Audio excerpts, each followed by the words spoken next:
Hey guys, welcome to my another video in my YouTube channel and that's review with प्रीतम। जो आप लोग नए हैं ना, इस चैनल को काइंडली सब्सक्राइब कर लीजिएगा, क्योंकि इस तरीके के वीडियोस अगर आप और आइकॉन बटन को, जो बेल बटन है, सॉरी, जो बेल बटन है उसको दबा दीजिएगा, ताकि इस तरीके के वीडियोस आपके पास पहुंच जाए। नेक्स्ट टाइम उसके नोटिफिकेशंस आपके पास पहुंच जाए, आप कोई भी वीडियो मिस ना करें। और जितने भी पुराने हैं, ऑलरेडी मेरे वीडियोस देख रहे हैं, काइंडली थोड़ा शेयर कर दीजिएगा अपने दोस्तों के पास, थोड़ा अपने जितने भी रिश्तेदार हैं, जान पहचान वाले, उन लोग को थोड़ा बता दीजिएगा कि सब्सक्राइब वो लोग भी करें और ये वीडियो देखे, अगर कुछ अच्छा लगे तो वो लोग भी थोड़ा शेयर कर दें। Promotion part successfully done. और अब चले आते हैं, चलिए अपना जो आज का टॉपिक है। गाइस, आज से मैं एक नया सीरीज लाया हूं फुटबॉल प्लेयर्स को लेके, और ये उस तरीके के फुटबॉल प्लेयर्स को लेके है जो एक्चुअली अंडर एप्रिशिएटेड है, जो जिनको कभी उतना फेम नहीं मिला। जी हाँ, और उनको लेके ये सीरीज जो मैं कर रहा हूं, कैसा लग रहा है आपको, प्लीज काइंडली मुझे बताइएगा, ताकि मैं और अच्छे तरीके से कंटेंट बना पाऊं। आज से ये जो फुटबॉल सीरीज मैं बना रहा हूं, इसका नाम है द अनसंग हीरोज। और ये सीरीज पहला हम लोग स्टार्ट करेंगे वर्ल्ड फुटबॉल के one of the most underrated footballer को लेके। गेस कर सकते हैं आप लोग? मैं बता दूं, पार्क जी सुंग या फिर जीसुंग पार्क, जो भी उनको बोला जाए। अब Manchester United legend, right now a Manchester United brand ambassador, a Asian legend, Korean football के one of the biggest names और लेजेंड में माने जाते हैं जीसुंग पार्क, जो कि थ्री लंग्स पार्क के नाम पे भी जाने जाते थे। उनका निक नेम है, क्योंकि वो इतना दौड़ते थे, कभी भी उनका एनर्जी लेवल खत्म नहीं होता था, इसलिए बोला जाता था कि उनके पास शायद थ्री लंग्स हैं, इसलिए उनको ये निक नेम दिया गया था। आज हम लोग बात करेंगे इस प्लेयर को लेके। एक ऐसा फुटबॉलर, एक ऐसा एशियन फुटबॉलर, शायद ये एक एशियन फुटबॉलर ही थे, इस कारण उनको वो फेम नहीं मिला। मे बी डिबेटेबल, बट हो सकता है, नहीं भी हो सकता है। जीसुंग पार्क एक ऐसे फुटबॉलर जिन्होंने 19 ट्रॉफीज जीते हैं अपने पूरे करियर में। 19 ट्रॉफीज, जिनका इंटरनेशनल करियर में एक बिग अचीवमेंट था 2002 वर्ल्ड कप। याद है ना आप लोगों को 2002 वर्ल्ड कप? वो यंग जीसुंग पार्क, तो जिन्होंने कोरिया को सेमीफाइनल तक लेके गए थे, 4th पोजीशन उन्होंने हासिल किया था वर्ल्ड कप में, जो उनके परफॉर्मेंस, उनके फुटबॉल हिस्ट्री में बेस्ट परफॉर्मेंस है। तो आज ये टॉपिक में, मतलब द अनसंग हीरोज में जीसुंग पार्क को क्यों लाया गया, ये आप कुछ थोड़े कमेंट्स अगर देखें, जितने भी बड़े बड़े दिग्गज प्लेयर्स हैं, सर एलेक्स फर्गुसन, तो उनके कमेंट से आपको पता चल जाएगा कि जीसुंग पार्क कितने इंपॉर्टेंट प्लेयर थे।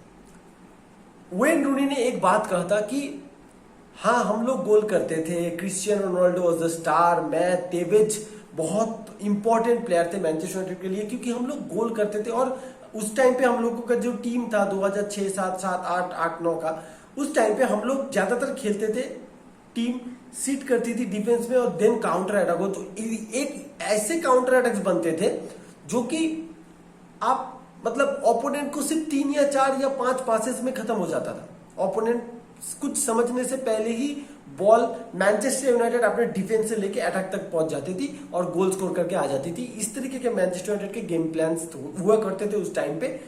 बट वेन रूनी ने और एक बात कहा था कि अगर आप किसी से भी पूछोगे, अगर आप जितने भी फैंस हैं उनको अगर पूछोगे कि उस टाइम पे सबसे इंपॉर्टेंट प्लेयर कौन थे, सब कोई बोलेंगे रोनाल्डो, रूनी, टेवेज, डिफेंस में विडिच फार्डिनैंड, ये सब।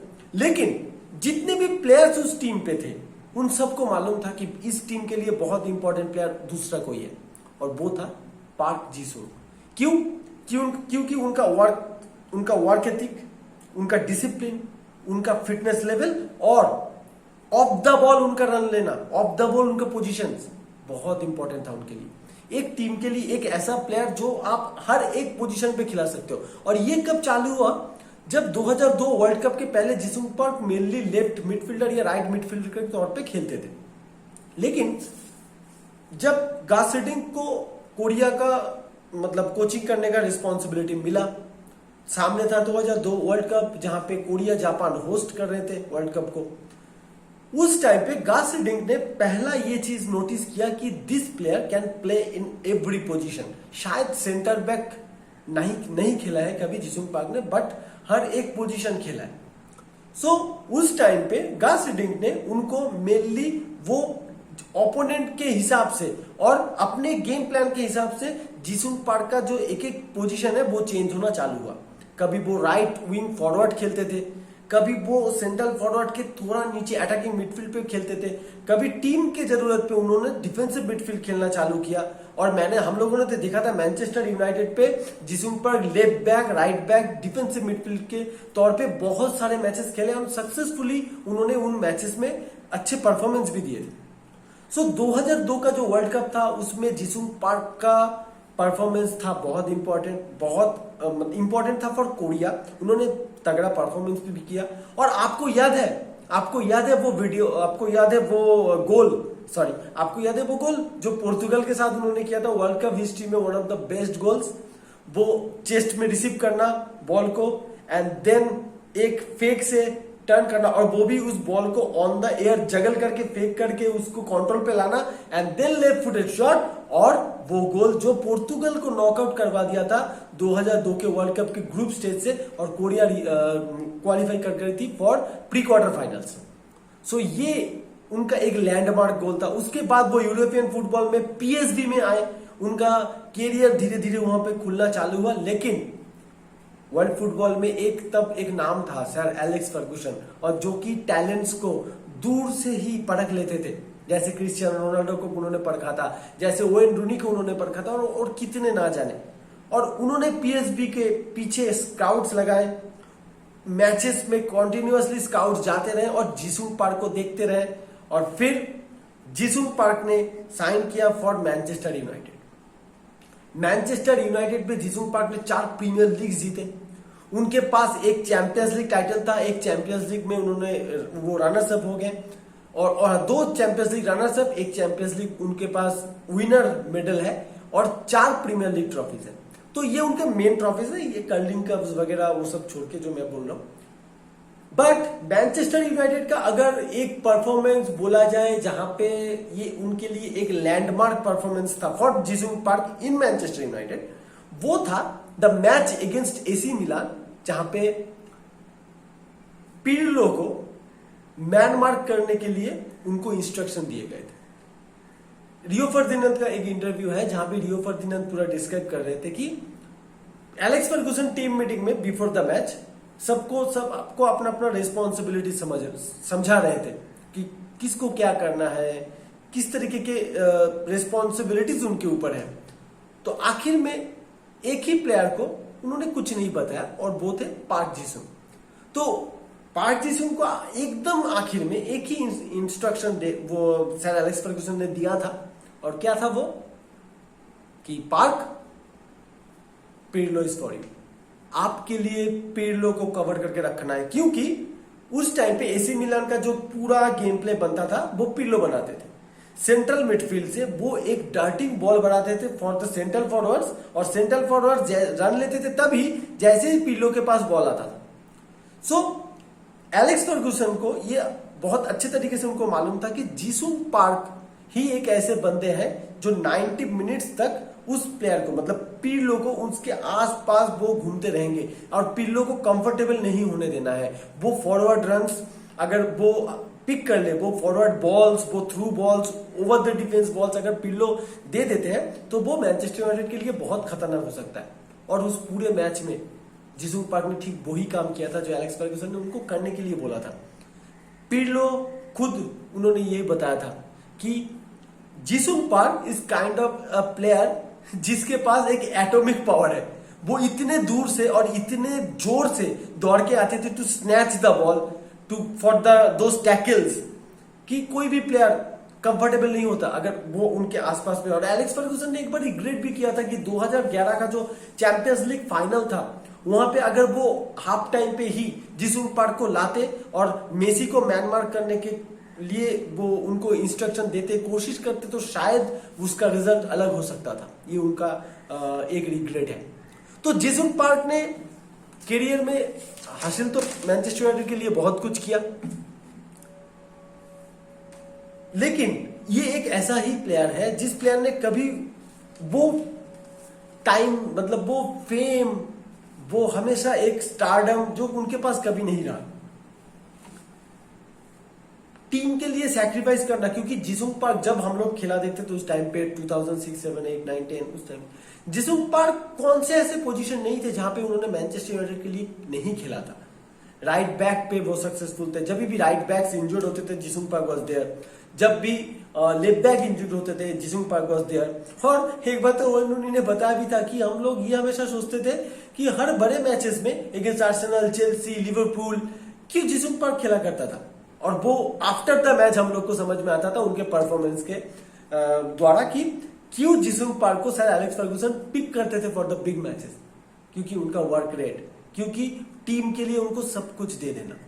बट इस तरीके के प्लेयर फिर 2012-13 के बाद, जब 2012 साल के बाद उनका थोड़ा प्लेइंग टाइम कम होने लगा, फिर नी इंजरीज उनके जो उनको अल्टीमेटली उनको बाद में रिटायरमेंट भी लेना पड़ा था नी इंजरीज के कारण, तो वो उनके लिए प्रॉब्लम आ गया। फिर उन्होंने क्वींस पार्क रेंजर्स के पास उस टीम पे उन्होंने बहुत एक सीजन शायद खेला था, फिर वो लोन पे गए पीएसबी पे और फिर उनका रिटायरमेंट आ गया।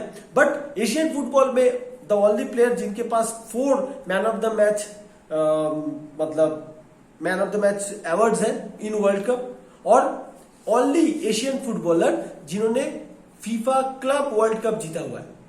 So obviously a legend, obviously one of the biggest players in Asian football's history, Manchester United's history, और शायद ही फिर कभी इस तरीके के प्लेयर्स को हम लोग फिर मैदान पे देखेंगे जो कि इस तरीके के एंथुजियाज्म, इस तरीके की एनर्जी प्रोवाइड करते थे टीममेट्स के लिए। मैं बहुत मुझे एक फेवरेट प्लेयर थे जिसुंग पार्क मेरे लिए, और हमेशा रहेंगे भी, क्योंकि उनका वो हंसता हुआ चेहरा और उनका वो परफॉर्मेंस, टीम के लिए सब कुछ देना। जिसुंग पार्क पूरे सीजन में, मतलब जितने दिन वो मैनचेस्टर यूनाइटेड पे थे, उसके बाद उन्होंने एक ही चीज बताया था कि जब Manchester United Chelsea champions league final हुआ था, उस चैंपियंस लीग फाइनल में जो 18 प्लेयर्स का जो स्क्वाड होता है उसमें भी जिसुंग पार्क नहीं थे, लेकिन वो ऑलरेडी क्वार्टर फाइनल, सेमीफाइनल्स खेल चुके थे, बट स्टिल उनको फाइनल पे जगह नहीं मिला था। इससे 2 चीज बाहर आता है कि मैनचेस्टर यूनाइटेड का स्क्वाड डेप्थ किस लेवल का हुआ करता था फर्स्ट, और दूसरा चीज जो है वो अभी करंट स्क्वाड के प्लेयर्स के लिए ये एक एग्जांपल है। ये बंदा एक जो सक्सेसफुली रन कर रहा था, उसके बाद फाइनल उसको खेलने का चांस नहीं मिला because of the tactics of the team, because of the benefit of the team, कुछ भी हो जाए। एक बात कभी भी लीक नहीं हुआ, एक बात कभी उन्होंने प्रेस में जाके नहीं बताया। आखिर में आफ्टर द रिटायरमेंट उन्होंने सिर्फ ये बताया था कि that was a sad moment for my football career, for my personal, it was my personal feelings, के वो मेरे लिए थोड़ा हार्ड टू टेक था ये टीम में शामिल ना करना, but I can do everything for Manchester United. और ये एटीट्यूड शायद इस करंट स्क्वाड के प्लेयर्स में होना चाहिए जो अभी मिसिंग है। So guys, the unsung heroes का पहला जो सीरीज का पहला वीडियो आज जिसुंग पार्क को लेके था। शायद आप लोग को अच्छा लगे, कमेंट्स में बताइएगा, और कुछ सजेशंस हो किस प्लेयर को लेके वीडियो बनाया जाए। अनसंग हीरोज आपको कौन लगता है कि और भी बहुत सारे अनसंग हीरोज हैं जो वर्ल्ड फुटबॉल में बहुत कुछ वर्ल्ड फुटबॉल को उन्होंने दिया है, लेकिन कभी भी वर्ल्ड फुटबॉल ने उनको उस तरीके से नोटिस नहीं किया, वो स्टारडम, वो फेम उनको नहीं मिला। Thank you very much guys. फिर नेक्स्ट वीडियो में आपके साथ मुलाकात होगा। Bye for till then.